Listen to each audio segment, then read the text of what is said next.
For a man who started his career working from his friend's spare room with his mother as his secretary, Cameron Mackintosh has come a long way. Isn't he rich?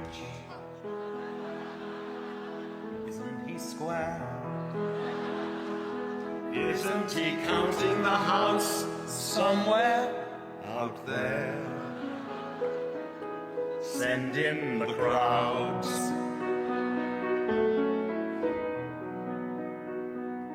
Acts on his whims. Took a big chance. Seeing his anagram said Cameron Romance. He went to France. Send in the crowds. Today, the Mackintosh empire stretches across the globe.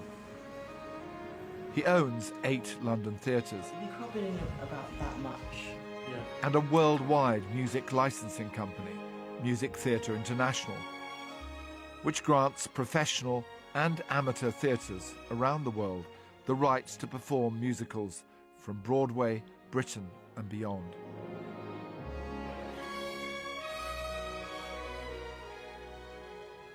Last year, Cameron Mackintosh Inc. had a turnover of nearly £145 million. He's never set out to acquire wealth. He never set out to become a rich man. He set out to do shows in a really good way, and hopefully the audience would like it. Of course, he loves having money and the power that gives you, if you like, to do what you want to do professionally and personally. That's what we need to get. That is now what's got to be on the canopy. Yeah. So do you want me to change everything to that? Yes. I think it's beautiful. I think it's beautiful. I think it's really good. I think you do it on the programme, everything. It's what we've been needing to do. Yeah. Most of what he has earned, he's ploughed back into the business. You know, he's not sitting on massive pots of cash. You know, his wealth is there for anyone to see in a chain of theatres or in a pile of copyrights. Though the art is what drives him, and he's always said, the art is what I'm interested in, the art is what is important. The fact is that the art is always underpinned with a very carefully constructed deal.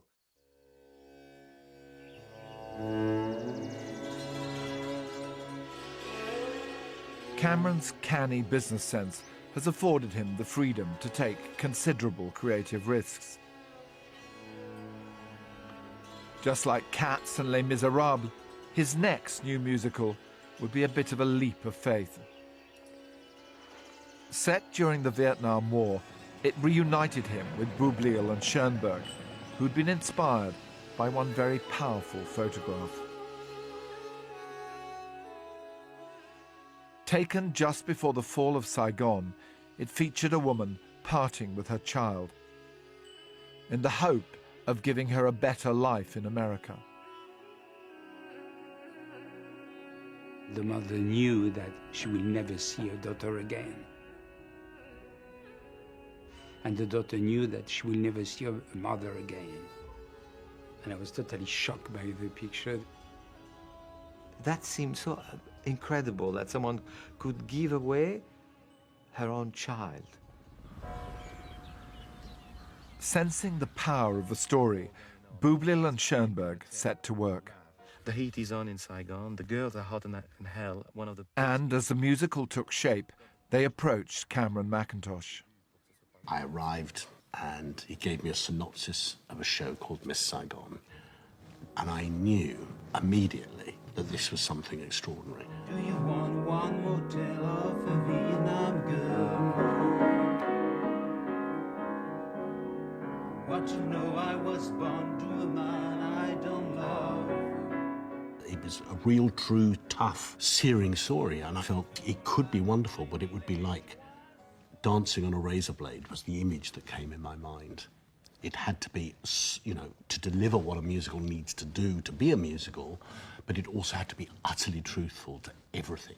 Otherwise, you would betray all the people that were involved in such a tragic affair. A lot of people would just run away from that. That's true, but because Les Mis had been this enormous success, I was literally king of the musical theatre world at that point. So anybody would allow me to do anything. Cameron wanted to match this provocative new musical with a bold directing talent. He chose Nicholas Heitner, who was just 30 years old at the time. I thought it was right out there. A rock opera about the evacuation of the American embassy in Saigon. I thought it was not remotely mainstream. The greatest challenge for the team would be finding an Asian actress with star quality to be their leading lady. We've got to start a search, going around the world finding Miss Saigon, who is going to have to be an 18-year-old of enormous charm and lungs of steel, who's going to sing, I think, about 8 numbers she's got to sing in the show. She must be Asiatic, and she must be able to sing European music. And you've got to understand the plot. And she must be the most wonderful girl on stage, because you must understand that the guy is going to fall in love with her.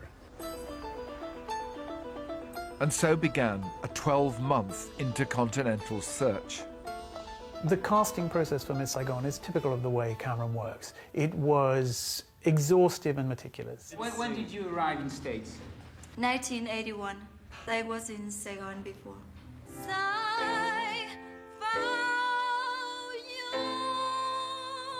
It's almost there. We flew to New York.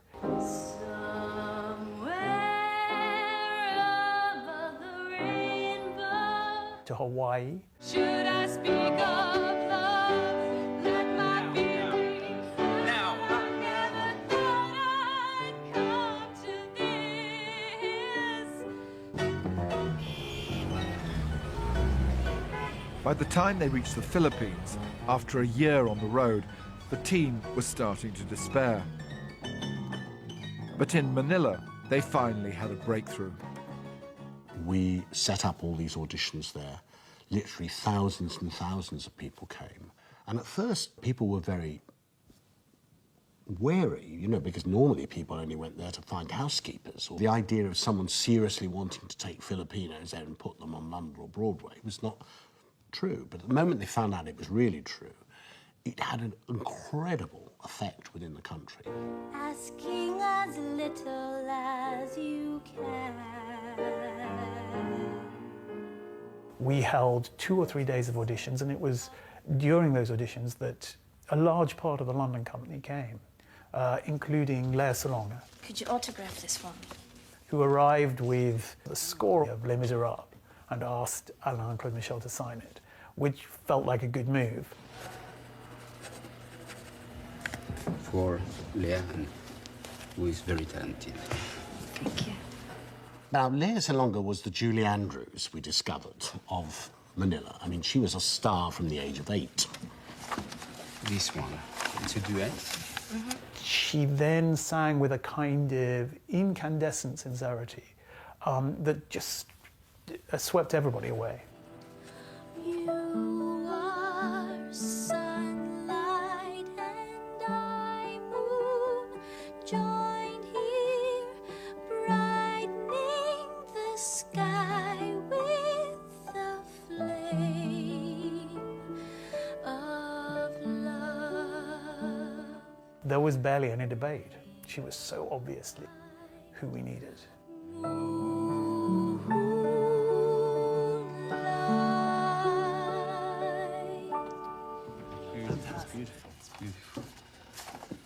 They asked me about what was the largest audience I had ever performed for, like what size. And I said, I think it was around, I opened for Stevie Wonder, it was about 10,000 people, I really don't know, it was dark. And then Alain looked at me and said, I think you answered our question. Yes, not intimidated by large audiences. Please take your seats, ladies and gentlemen. The curtain's about to rise. Thank you. Reassured Lea had the self-confidence required, Cameron offered her the leading role of Kim.